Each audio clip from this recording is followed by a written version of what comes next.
Bonjour David, je voulais revenir avec toi sur un petit point que j'ai entrevu jeudi dernier à l'intersyndicale Air France devant l'Assemblée nationale.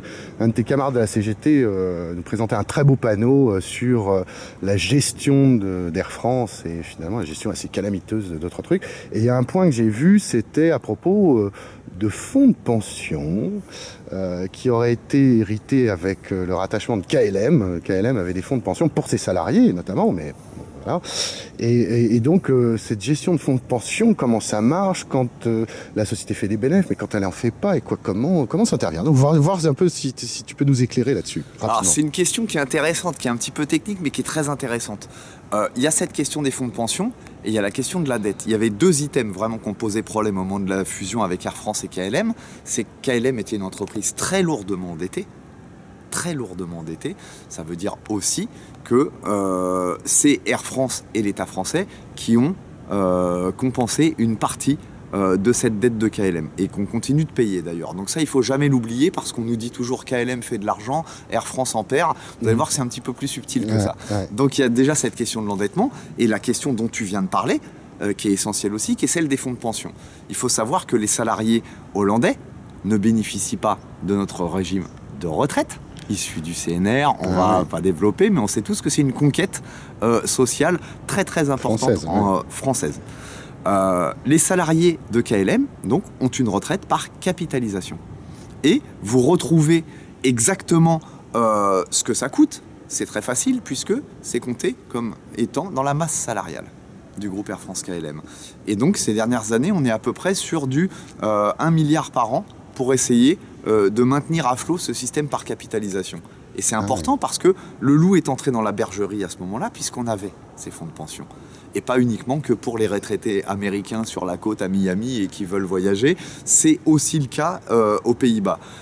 Et surtout, ça nous est opposé aujourd'hui à nous salariés pour, entre guillemets, faire des efforts, comme ils appellent ça pudiquement.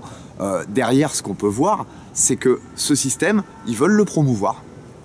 Et ils veulent aussi l'imposer en France. La différence qu'il y a entre Air France et d'autres compagnies, c'est exactement la même différence qu'il y a entre d'autres compagnies françaises dans d'autres secteurs et des compagnies étrangères.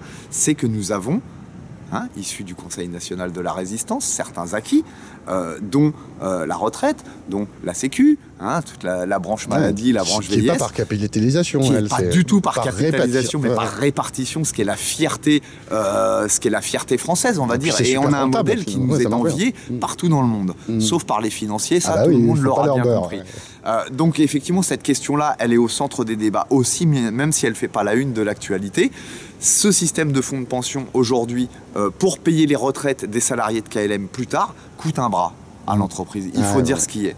Donc, et on nous l'oppose pour dire, vous voyez, Air France fait des mauvais résultats, KLM en fait beaucoup, et c'est aussi la question des charges, comme on dit, les charges, tu sais, le truc bien lourd, ce que nous, on aime appeler les cotisations sociales ou le salaire socialisé, parce que c'est de ça dont il s'agit. C'est du salaire. C'est exactement ça. C'est-à-dire qu'à terme, ils souhaitent faire de nous des espèces de machines qui produisent et en plus, pour qu'on aille vers un système, nous, par capitalisation, c'est-à-dire se payer sa retraite. C'est ça qui est au cœur du système et qui est en jeu aujourd'hui.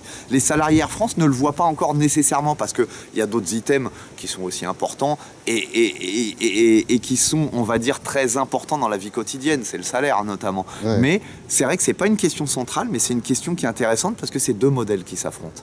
Et on est en train de faire payer, vous connaissez tous l'expression socialiser les pertes et privatiser les profits.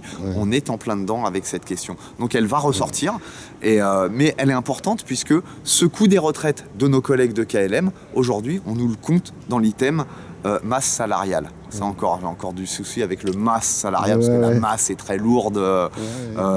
Donc voilà, mais c'est une expression qui est usitée aujourd'hui couramment, donc restons dessus sur la masse salariale. C'est-à-dire qu'il y a 1 milliard sur la masse salariale qui nous est opposée à nous salariés pour dire vous coûtez trop cher, qui provient directement des retraites par capitalisation des salariés de KLM. D'accord, bah merci beaucoup David. De rien. Mais tiens, j'en profite parce que là on est devant un hôpital, donc justement on l'a là. Ouais. Et un bel hôpital qui est payé grâce à nos charges. C'est ça. Hein, et ben non, mais ouais, le jour où on est malade, on y va et c'est gratuit. Hein. Et c'est ce qui permet aussi d'y aller avec une carte qui est verte. Qui s'appelle la carte vitale et non pas avec une carte bleue comme dans d'autres pays, où si vous n'avez pas la carte bleue, et votre santé, elle passera effectivement au 2e, 3e, 4e plan. Merci beaucoup David. De Salut. rien.